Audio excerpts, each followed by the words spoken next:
بسم اللہ الرحمن الرحیم۔ جیسا کہ آپ جانتے ہیں ہم تعارف قرآن کا پورشن شروع کیا ہوا ہے ہم نے، اس کا ہی یہ دوسرا حصہ ہے جس میں ہم نے جمع تدوین قرآن سے متعلق معلومات حاصل کرنی ہے اور جمع تدوین قرآن سے متعلق آپ کو بتانا ہے۔ قرآن مجید جیسا کہ آپ جانتے ہیں قرآن مجید اللہ تعالیٰ کا کلام ہے۔ اللہ تعالیٰ نے جب قرآن پاک نازل کیا اس سے پہلے جتنے بھی کتابیں تھیں ساری کی ساری منسوخ ہو گئیں۔ اب اللہ تعالیٰ نے قرآن پاک کی حفاظت کا ذمہ لیا ہوا ہے۔ اللہ تعالیٰ قرآن پاک میں فرماتے ہیں اِنَّا نَحْنُ نَزَّلْنَا الذِّکْرَ وَإِنَّا لَهُ لَحَافِظُونَ، کہ ہم نے ہی اس کتاب کو نازل کیا اور ہم ہی اس کی حفاظت کے ذمہ دار ہیں۔ اب ہم اس موضوع پہ آتے ہیں کہ قرآن پاک کا جمع اور تدوین وہ کس طرح ہوئی، اور اس سے پہلے ہم سمجھیں گے کہ جمع کیا ہے اور تدوین کیا ہے۔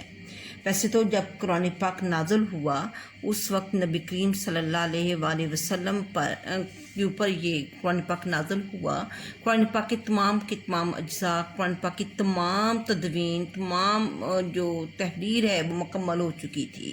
کوئی مفہوم ایسا نہیں تھا جو رہ گیا ہو، لیکن اس وقت قرآن پاک بکھری ہوئی شکل میں موجود تھا۔ قرآن پاک مختلف چیزوں میں لکھا ہوا تھا، جیسے یہ اونٹ کی شانے کی ہڈی ہو گئی، پتھر کی سلیں ہو گئیں، کھجور کے پتے ہو گئے، پتھر یہ درختوں کی چھال ہو گئی، ان چیزوں پہ قرآن پاک لکھا ہوا تھا۔ اس کے بعد تدوین جو ہے یہ اس کا مطلب ہوتا ہے، جیسا کہ حافظ ابنی تدوین کا مطلب کیا ہے؟ جمع ہونے کا مطلب تو آپ نے اچھی طرح سمجھ لیا کہ نبی کریم صلی اللہ علیہ وآلہ وسلم کے دور میں جتنی چیزوں پہ قرآن پاک لکھا ہوا تھا ان سب کو ایک جگہ پہ جمع کرنا۔ اور تدوین کا مطلب یہ ہوتا ہے، جیسا کہ حافظ ابن حجر جو ہیں وہ تدوین کے دو مفہوم لکھتے ہیں۔ پہلا مفہوم وہ یہ بیان کرتے ہیں قرآن کے متفرق اجزاء کا اوراق میں نقل ہونا، یعنی کہ جیسے قرآن پاک مختلف چیزوں میں لکھا ہوا تھا ان اجزاء کو ورقوں میں یا کتاب میں لکھنا، ٹھیک ہو گیا۔ اور دوسرا مطلب یہ ہے کہ اوراق کا ایک مصحف کی صورت میں شہرازہ بند ہونا، یعنی کہ جو مختلف اوراق میں قرآن پاک لکھا گیا ہے ان کو ایک کتاب کی شکل دینا، یہ ہے تدوین۔ یعنی وہ پہلے اوراق میں لکھنا پھر اوراق کو ایک کتاب میں بائنڈ کرنا تدوین ہے۔ مجھے امید ہے آپ کو تدوین کا مطلب اچھے سے سمجھ آ گیا ہوگا۔ اور اب ہم دیکھتے ہیں کہ جمع تدوین قرآن کا جو پہلا دور تھا، جو دور رسالت کہلاتا ہے، اس دور میں کون کون سا کام ہوا اور قرآن پاک کو کس طریقے سے اس دور میں محفوظ کیا گیا۔ اور تدوین کا جو اصل کام ہے وہ عہد رسالت میں مکمل ہو چکا تھا، یعنی کہ بعد میں نبی کریم صلی اللہ علیہ وآلہ وسلم کہیں کہ نبی کریم صلی اللہ علیہ وآلہ وسلم کے دور کے بعد قرآن پاک مکمل ہوا، نہیں، یہ بالکل حقیقت نہیں، بلکہ نبی کریم صلی اللہ علیہ وآلہ وسلم کے دور میں قرآن پاک پورے کا پورا نازل ہو چکا تھا، پورے کا پورا لکھا جا چکا تھا، اور یہ مختلف چیزوں میں لکھا ہوا موجود تھا۔ اور اس اعتبار سے قرآن پاک جس طرح نازل ہوا اس اعتبار سے بھی، اور جس طرح قرآن پاک ہمارے پاس اب موجود ہے اس اعتبار سے بھی اس کی دو ترتیبیں بنتی ہیں، ترتیب نزولی اور ترتیب توقیفی۔ ترتیب نزولی یعنی قرآن پاک جس طرح نازل ہوا،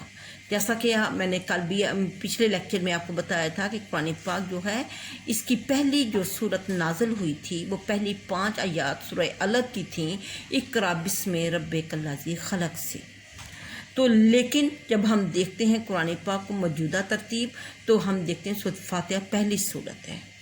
تو ترتیب نزولی نزول کے اعتبار سے ترتیب ہے۔ قرآن مجید اس ترتیب کے مطابق نہیں، بلکہ قرآن پاک کی مختلف صورتیں آہستہ آہستہ نازل ہوتی رہیں۔ اب جو قرآن پاک ہمارے پاس موجود ہے یہ ترتیب توقیفی کے مطابق ہے، اور ترتیب توقیفی وہ ترتیب ہوتی ہے جو کہ آپ صلی اللہ علیہ وآلہ وسلم نے اللہ کے حکم سے اس کو ترتیب دیا ہو۔ جیسا کہ اگر کبھی